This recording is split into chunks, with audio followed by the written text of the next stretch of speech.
Untuk pertemuan ketiga kali ini, kita bakal ngebahas pengenalan dulu tentang CSS. Pasti udah pada tahu kan CSS, soalnya kan di pertemuan kedua udah sedikit ngebahas tentang CSS itu sendiri. Nah, untuk pertemuan kali ini, bakal aku jelasin dulu dasar-dasarnya. Karena kalau misalkan kalian dasar-dasarnya belum tahu dan belum paham, apalagi kalau langsung masuk ke framework CSS kayak Bootstrap, terus kayak Material UI, dan framework lainnya itu nanti bakal bingung sendiri. Jadi di sini pertemuan kali ini aku bakal ngebahas dasar-dasarnya dulu mengenai tentang CSS. Goals-nya yang aku mau dari pengenalan CSS ini itu yang pertama memahami apa itu CSS itu sendiri, terus struktur penulisan kode CSS, terus penggunaan CSS, terus memahami penamaan kelas pada CSS, terus nanti juga bakal aku jelasin tentang memahami atomic design atau yang biasa dipakai teman-teman UI atau UX design untuk ngedesain sebuah project website. Terus bakal aku jelasin juga penulisan class dengan cara BEM atau singkatnya itu block, element, modifier, sama nanti penulisan kelasnya itu dengan atomic. Tapi itu nanti di pertemuan selanjutnya. Untuk yang sekarang itu ngebahas pengertian dari CSS dulu, terus struktur penulisannya, sama penggunaan CSS. Lanjut nih, teman-teman kan pasti tahu kan website Facebook itu kalau tampilannya tuh kayak gimana, yang sekarang sama kayak yang dulu. Kalau misalkan dia tanpa CSS, itu website Facebook ada di sebelah kiri. Jadi tampilannya kan kurang menarik kan. Nah, kalau dengan CSS ini, tampilan dari website Facebook ini lebih menarik. Nah, itu kegunaan dari si CSS. Membuat website itu menjadi lebih berwarna, menarik, dan dinamis dan interaktif. CSS ini singkatan dari Cascading Style Sheet atau yang biasa dikenal dengan singkatan CSS. Dia ini tuh bahasa penulisan yang digunakan untuk mendeskripsikan penampilan sebuah dokumen markup. Atau juga dia tuh yang dipakai untuk mendesain halaman depan atau tampilan website atau yang sering disebut front end. Oke, itu si CSS ini tuh yang nanganin dari warna, terus dari fontnya, ukurannya berapa, terus style dari fontnya, terus ngebikin buttonnya itu beda-beda. Ada yang kayak misalkan button success itu berwarna hijau, terus danger itu warnanya merah, dan lain-lainnya. Itu kerjanya CSS. Dan CSS ini tuh ada, ini tuh kita sekarang udah ke CSS versi ketiga. Waktu itu ada, sebelumnya CSS 3 itu ada CSS 1, 2, terus yang sekarang yang ketiga yang bisa buat animasi. Dan kita tuh kayak bisa ngebikin, ya pokoknya bisa bikin animasi lah. Kayak kita ngebuat di After Effects. Terus nanti bakal ada CSS 4, tapi masih dalam pengembangan. Mungkin dalam tahun yang akan mendatang, CSS bakal lebih keren lagi fungsi-fungsinya. CSS ini juga ada yang namanya preprocessor CSS, yaitu kayak Sass sama Tailwind. Itu nanti bakal aku jelasin di pertemuan selanjutnya tentang SCSS juga. Lalu lanjut. Nah, macam-macam penulisan CSS di dalam kode HTML itu ada 3. Yang pertama tuh ada inline CSS, terus ada external CSS, terus ada external CSS. Yang inline CSS sama internal CSS ini tuh sebenarnya sama. Dia tuh ditulis sama file HTML. Maksudnya nggak di file yang terpisah, tapi ada di file HTML-nya itu barengan. Tapi bedanya kalau inline CSS itu ditulis pada baris tag HTML, kayak misalkan kita mau buat paragraf, itu nanti kita tulisnya di stylenya, di tagnya itu stylenya. Kalau misalnya di internal CSS, penulisannya itu ada di head, nanti dikasih tag style. Nah di situ CSS kita di apa ya ditulis. Nah kalau yang eksternal CSS itu di file yang terpisah. Jadi nanti si kode HTML-nya ini cuma manggil file dari eksternal CSS-nya. Ini ada contoh. Ini nih yang sebelah kiri paling atas itu, dia ini di internal. Ini tuh dia internal CSS penulisannya. Dia di tag head itu dia tambahin text style untuk penulisan atau deklarasi style dari kode HTML itu. Nah, kalau misalkan yang inline, nah ini kan kayak gini nih, tag header, terus dikasih ininya style, terus dikasih properti sama nilainya. Yang sebelah kanan ini di eksternal atau di file yang terpisah, yang nantinya si file HTML-nya itu tinggal manggil si CSS-nya. Dari sini ada yang mau ditanya nggak? Kalau nggak ada, aku lanjut. Oke, sepertinya nggak ada. Ntar kalau misalkan ada, di kolom komentar aja. Lalu struktur kode CSS itu ada 3. Yang pertama itu selektor, terus kedua blok deklarasi, terus ketiga properti dan nilainya. Selektor itu tag HTML. Tag HTML bisa class, ID, yang nanti bakal aku jelasin di slide berikutnya. Terus blok deklarasi ini blok yang ngedeklarasiin isi dari kode CSS-nya. Terus properti dan nilai itu yang tadi ini, yang kayak misalkan text line, kita mau bikin tulisannya itu ada di tengah, berarti text line, karena di tengah berarti nilainya center. Nih, kayak gini penulisannya kalau misalkan dia ada di eksternal. Jadi yang P ini selektor dari P. Terus ini pembuka deklarasi selalu pakai kurung kurawal. Terus ini kita ngebuat background-nya itu jadi ungu. Terus color font-nya itu warna blue. Untuk pendeklarasian properti dan nilai properti, pasti setelah properti itu titik 2, terus setelah nilai properti itu selalu titik koma. Kalau misalkan enggak, nanti bakal error. Kita bahas satu-satu dulu nih tentang selektor. Selektor ini kunci paling penting sih. Jadi itu dia untuk memilih elemen HTML yang akan kita atur, atau tag elemen HTML mana sih yang mau kita bikin stylenya.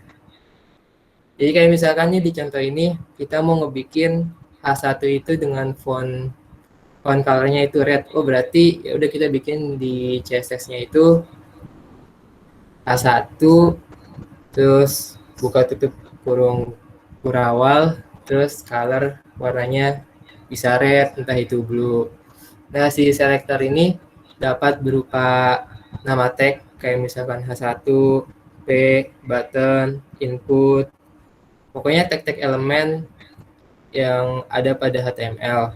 Terus bisa juga class, terus bisa juga ID, terus bisa juga atribut. Nah, ini contohnya. Kalau misalkan dia dengan selector atau name tag yang kayak tadi H2, dia pakai H2. Nah, kalau misalkan dengan selector dengan class itu pakai titik titik, terus nama kelas di HTML-nya itu apa. Terus kalau misalkan selektor dengan ID elemen, itu selalu pakai pagar. Kalau misalkan tadi, kalau misalkan nanti ada contohnya. Terus kalau selektor dengan atribut, kayak misalkan input kan ada beberapa atribut tuh, kayak type text, terus kayak ada text area, radio, itu juga bisa. Nanti bakal aku bahas satu persatu. Yang penting paham dulu kalau penulisannya CSS tuh dasarnya kayak gini. Terus ada yang namanya blok deklarasi. Ini tuh tempat kita menuliskan atribut-atribut CSS yang diberikan kepada selektor. Kalau misalkan dia nggak pakai tanda tutup maupun buka kurawal, itu nanti bakal error.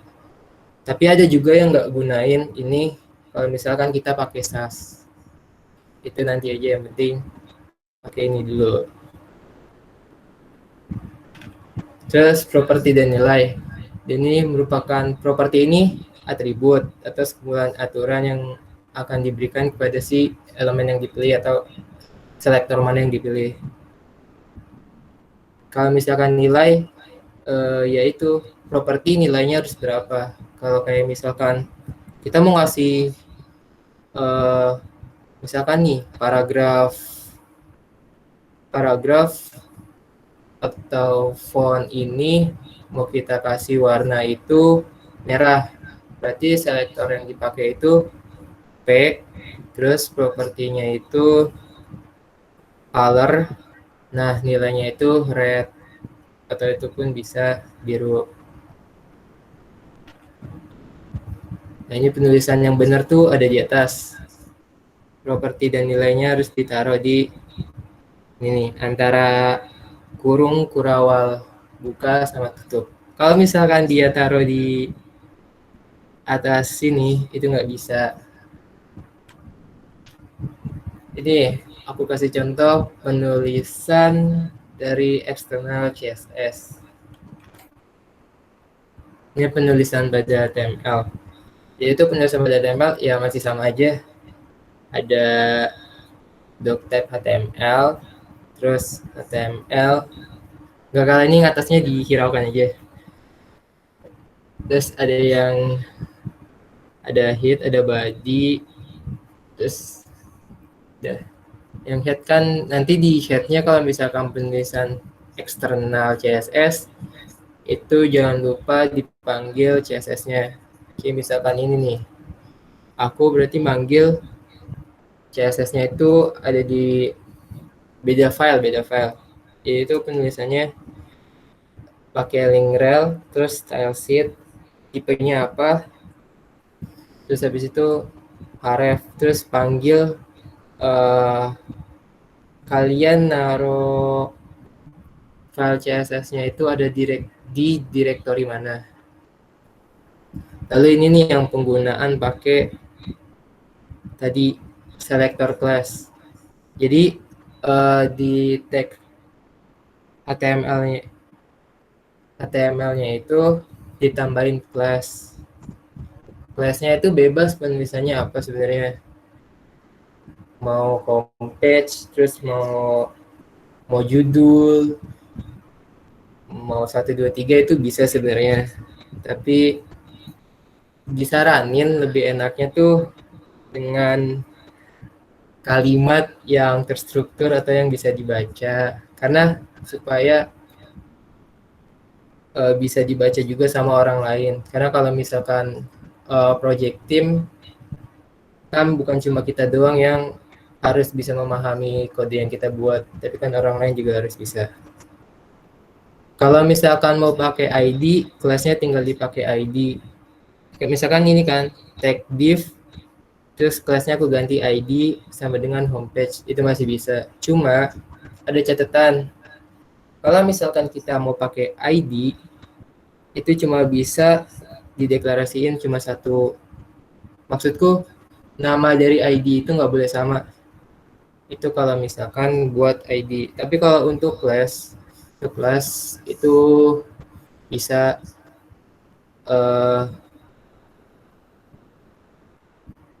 itu bisa dipakai buat siapa aja dengan nama yang sama. Tapi kalau misalkan ID, satu ID cuma boleh satu nama.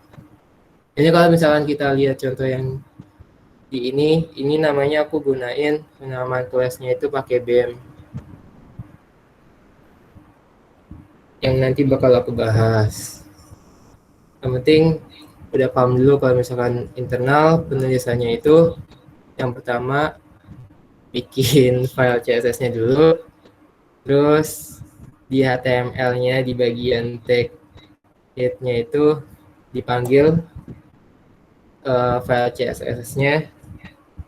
Terus kalau misalkan kita mau pakai selektor kelas, jangan lupa ditambahin kelasnya. Kalau misalkan nggak mau, bisa cuma pakai selektor elemen tag elemen HTML-nya. Cuma kekurangannya kalau misalkan kita nggak pakai kelas, itu kalau misalkan kita mau ini nih, kasih style ke H1, nanti ke H1 yang di bawah-bawahnya kalau misalkan ada H1 itu bakal keikut. Jadi kalau bisa ditambahin kelas aja. Nanti bakal ada contohnya kok. Ini penulisan pada HTML-nya. Kan tadi aku tulis di sini ada kelas homepage, terus homepage underscore Jumroton. Di sini tinggal dideklarasiin kelasnya. Nama kelasnya apa di HTML-nya, terus dikasih titik. Itu syaratnya kalau kita mau pakai selektor dengan memanggil kelas. Ini juga homepage, terus homepage Jumroton right juga sama. Lalu di sebelah kanan ini ada root, itu bintang atau root itu digunain style untuk semua yang ada di HTML. Itu biasa dipakai buat ngilangin padding default sama margin default sama text decoration untuk si Anchor. Nah ini kita pakai tag buat body, tag selector body yang ini. Berarti semua yang ditulis di tag selector body bakal keikut sama style ini.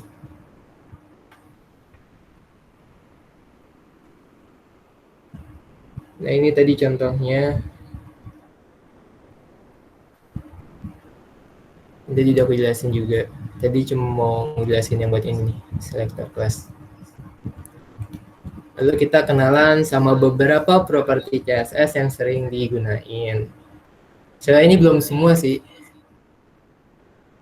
Yang pertama ada properti background.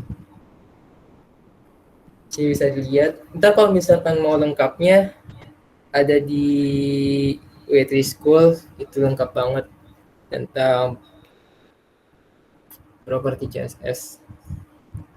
Di sini kalau untuk background itu ada, kita bisa ngeset background colornya apa, terus kita bisa juga backgroundnya itu diganti dengan image. Kalau ini repeat itu buat perulangan, buat diulangin si background image-nya itu ataupun colornya. Terus ini position itu buat ngatur posisi backgroundnya. Terus yang ini attachment tuh mengatur jika mouse di scroll gambar ikut scroll atau tepat. Itu biasa dipakai buat parallax. Terus background size itu ukurannya, lip itu area lukis. Terus kalau origin itu kayak dia tuh ngebuat sebuah gambar tuh diposisikan jadi fokusnya ke gambar yang itu. Terus ini ada border, kalau misalkan kita mau bikin border itu bisa pakai propertinya border.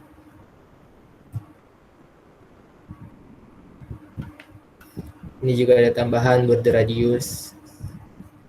Border radius tuh biar nggak lancip, bisa tumpul. Pakai border radius ini juga bisa bikin lingkaran. Terus ini properti buat font. Ada Terus ada font weight, font size, font family, font style, font varian, terus ada banyak lagi sih. Tapi ntar bakal kita coba. Aku juga rada-rada lupa. Terus ada properti margin, ini buat ngatur jarak antar elemen. Baik itu atas, kanan, bawah, kiri. Terus ada padding. Padding ini ruang pada elemen yang ada di dalam. Kalau margin itu ngatur yang di luar, kalau padding itu yang di dalam. Yang di dalam sebuah elemen. Ini belum diganti. Terus ini mengatur panjang atau lebar dari sebuah tag elemen. Itu biasa digunain width atau height, terus bisa max width, terus bisa juga min, bisa secara maksimum atau minimum. Terus ini yang teks, kita bisa beri warna terhadap teks atau font, pakai color, terus directionnya, mengatur arah, terus ada letter spasinya, ini mengatur jarak atau enter. Teks line itu mengatur posisi, bisa center, bisa di tengah, kiri, kanan. Terus ada text decoration, itu bisa nambahin dekorasi. Terus ada text indent, ini tuh kayak kita bikin paragraf menjorok menjorok ke dalam. Terus ada text overflow, ada text shadow, terus text transform, terus ada Unicode BD. Terus masih ada banyak lagi sebenarnya dari ini kalau untuk property text. Terus ini ada property position, ada static, absolute, fixed, relative, inherit. Ya bakal dijelasin di pertemuan selanjutnya. Tapi yang pasti bakal dipakai banget itu absolute, relative, sama fixed yang biasanya aku pakai. Terus ini ada property display. Ada non, ada block, ada inline block. Inline block. Terus ada lagi sebenarnya sih display. Flag sama grid itu yang baru. Dan belum aku tambahin di sini. Sekarang langsung aja kita mulai kode sederhana aja buat pertemuan kali ini, yaitu kita menggunakan beberapa properti yang di sini sih aku bikinnya itu cuma background sama font color. Yang penting teman-teman di pertemuan kali ini tuh paham dulu dasar sama penulisan dari CSS. Nih, latihan kita kali ini mungkin kalau teman-teman mau nyoba bisa banget dicoba. Oh iya lupa punya. Mungkin sebelumnya ada yang mau ditanyakan?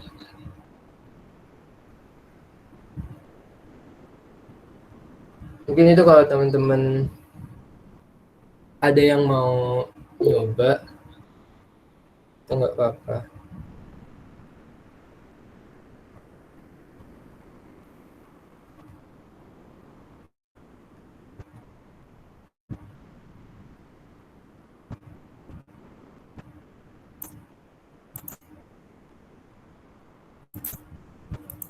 Ya boleh Rizal.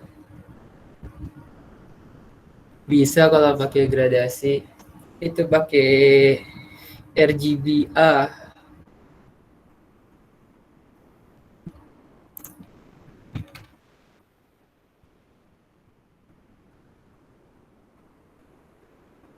Ya, aku ada contohnya nih.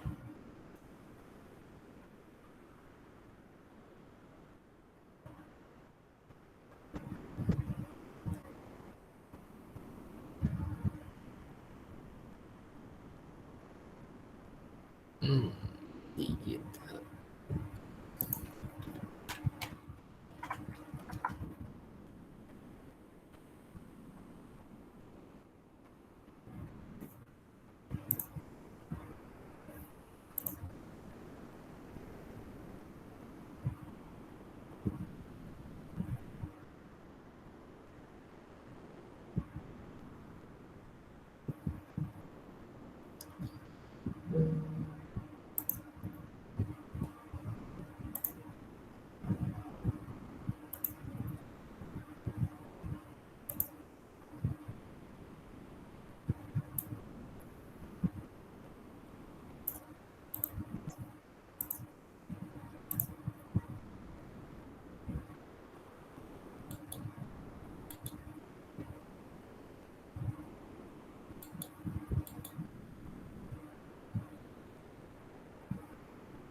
itu kalau misalkan mau pakai gradient itu dasarnya. Jadi bisa kita bikin. Jadi itu bisa background, kita pakai background. Terus kita mau dipakein si gradiennya itu mau linear, terus bisa radial, sama apa satu lagi ya lupa. Kalau nggak cuma dua doang ya, sama radial, linear yang atas bawah, yang horizontal sama vertikal. Itu kalau misalkan mau radial, si linearnya diganti sama radial.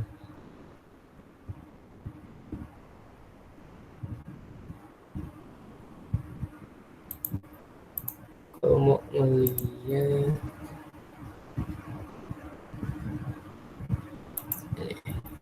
ada di Poetry School.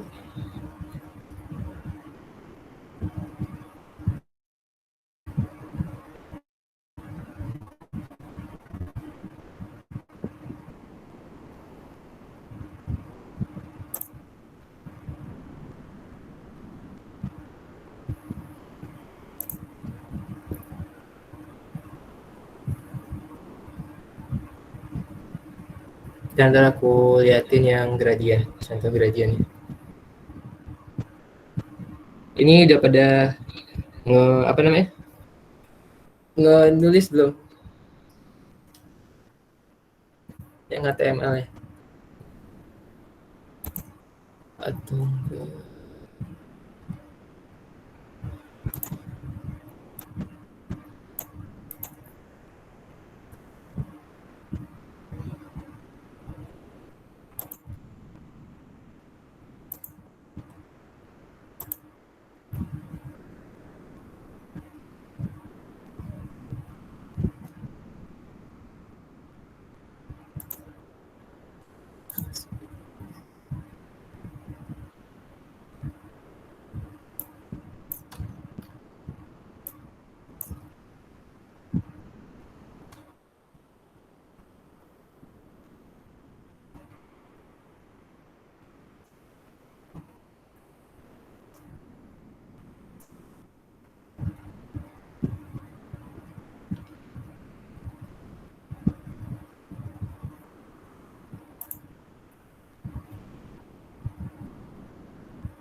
Ntar ini stylenya bisa dibikin sendiri atau bisa ngikutin.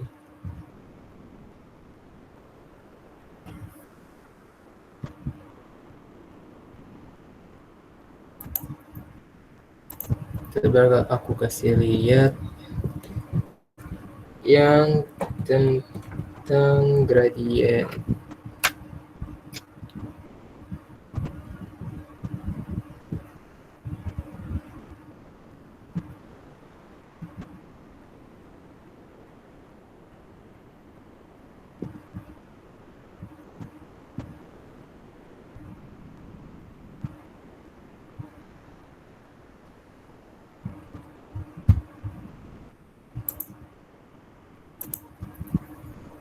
So, enggak kalau nanti kalau mau ngikutin, nggak ngikutin sekarang, aku taruh di sini.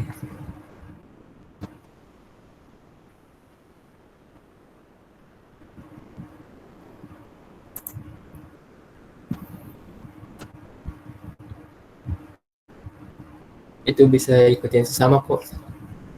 Cuman ntar stylenya bisa diubah-ubah aja sesuai apa yang kalian mau. Kalau misalkan tadi pertanyaannya Rizal tentang gradien atau gradasi, itu bisa caranya oke kayak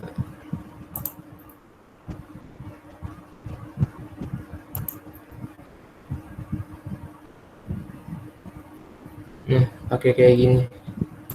Ini backgroundnya linear gradient di bodinya, pakai background. Terus kita mau gradiennya itu apa, mau linear atau mau radial. Kalau radial ke linear dulu deh. Kalau ke linear ntar hasilnya kayak gini. Stop.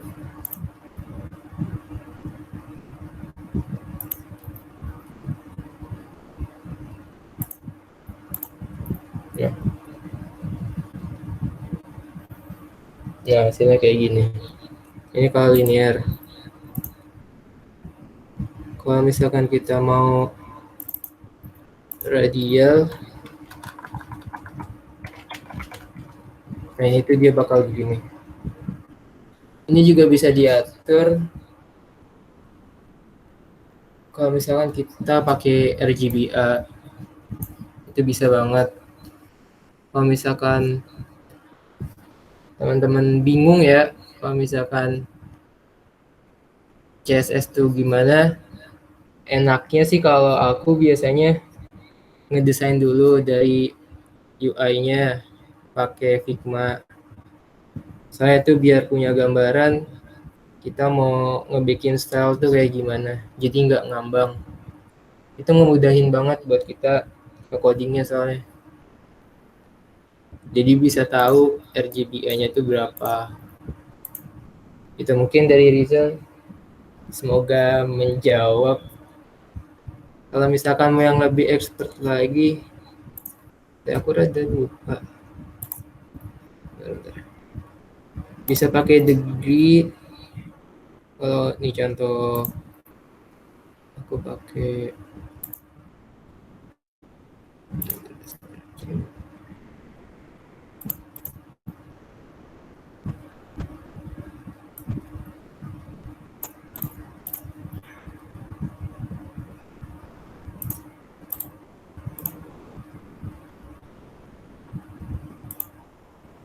bisa pakai ini.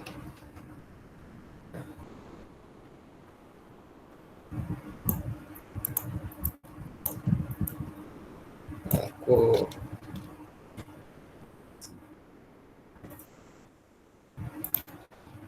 nggak bisa pakai itu, bisa pakai yang ini. Kalau misalkan mau biar lebih kayak gitu, jadi ada degree-nya, terus ada opacity-nya, terus di sini RGBA itu red, green, blue, sama alpha. Alphanya 1 atau 0. 0 sampai 1 ya kalau buat alpha. Itu nanti mungkin di selanjutnya ya, bakal dijelasin juga.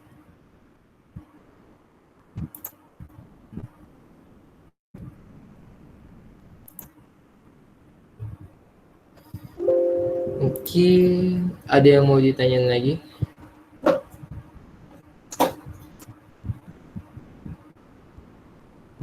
Mungkin ada yang mau nyoba yang tadi loh, yang ini.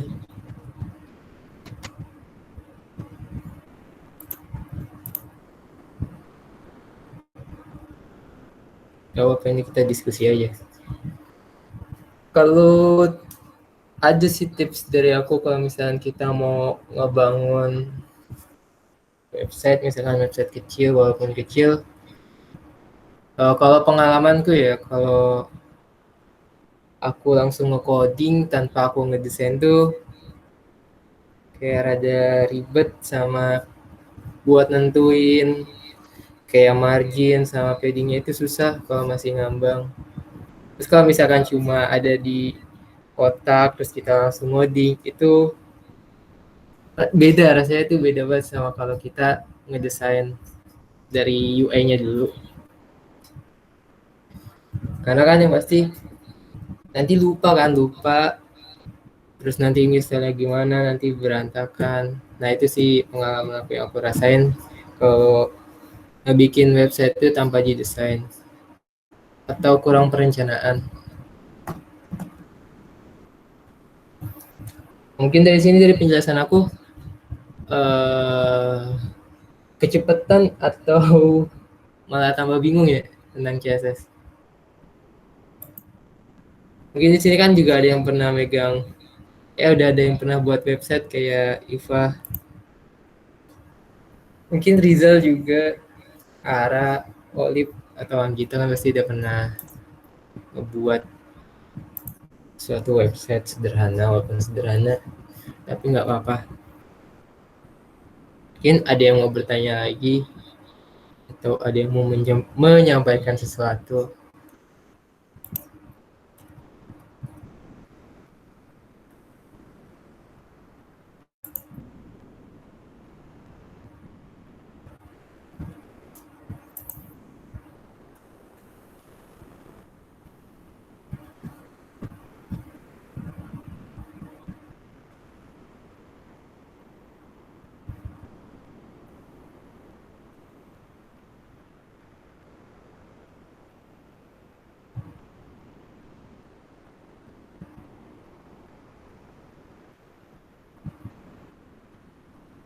Terus ntar itu CSS-nya bebas suka kalian yang mau dibikin gimana.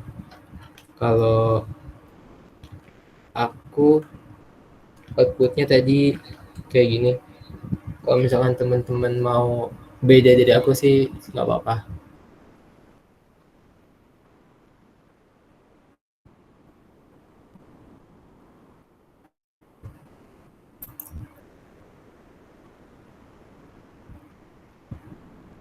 Ada lagi kah yang mau bertanya atau apa? Di minggu depan ya masih melanjutin properti sih, masih melanjutin properti. Sama nanti tingkat latihannya lebih aku tingkatin lagi karena kan ini kan baru pengenalan dulu untuk pertemuan kali ini.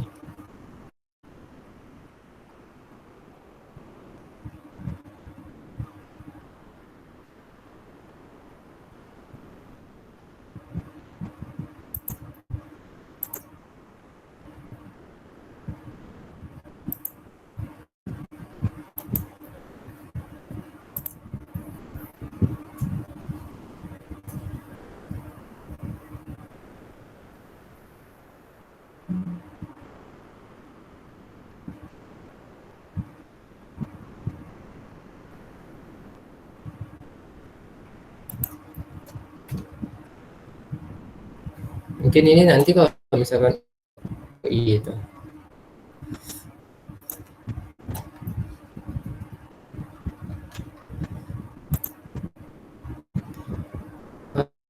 kalau misalkan nanti ada yang mau nyobain ini bisa langsung ke sini aja. Tapi jangan di kopas. Kalau di kopas nggak paham nanti ini fungsinya buat apa dan apa. Dan mungkin nanti di pertemuan selanjutnya bakal buat apa ya? Single page dulu aja kali ya. Satu page buat ntar aku bikinin desainnya kayak gimana, terus ceritanya kayak gimana. Itu ntar mungkin bisa bikin bahan latihan teman-teman.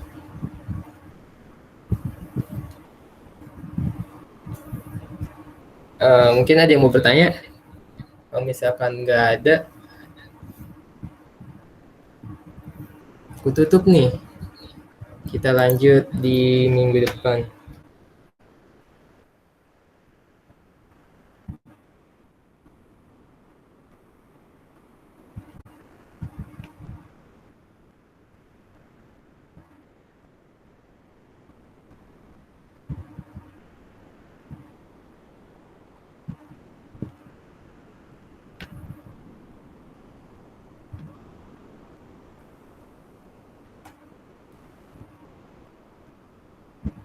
Mungkin kalau misalkan ada pertanyaan lebih lanjut lagi, bisa di grup ya. Ini kalau misalkan malam jam segini, kemalaman, apa pada mau jam segini aja? Apa sih ini?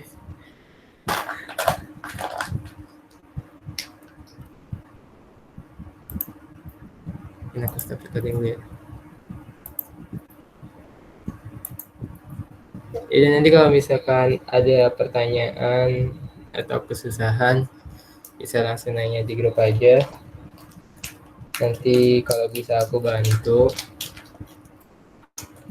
Mungkin itu aja dari aku untuk malam ini. Ketemu lagi di pertemuan keempat. Jangan lupa dibaca-baca dulu aja tuh mengenai CSS, dasar-dasarnya. Supaya di minggu keempat ini nanti selain aku jelasin lebih lanjut lagi tentang properti yang ada di CSS, kita bakal langsung ke latihan yang lebih naik level lagi. Jadi disiapin buat minggu depan cemilannya, terus sama laptopnya, sama kopinya, terus sama apa aja deh yang bikin kalian nyaman. Mungkin itu aja dari aku. Sehat selalu buat semuanya, jaga kesehatan, dan selamat malam. Terima kasih ya yang udah mau menyempatkan hadir dan belajar bareng sama aku. Terima kasih.